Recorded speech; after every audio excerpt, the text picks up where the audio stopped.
va payer, monsieur.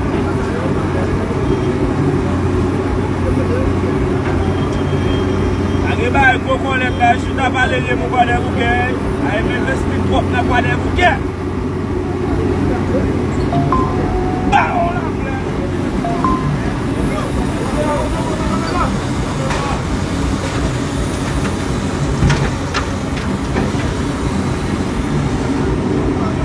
Não tem caminhão, não tem material, não tem satisfação.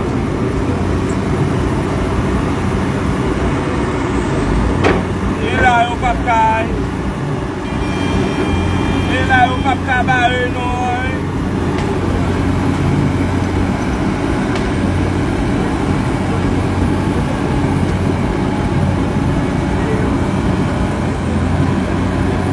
On va rentrer dans mes coups.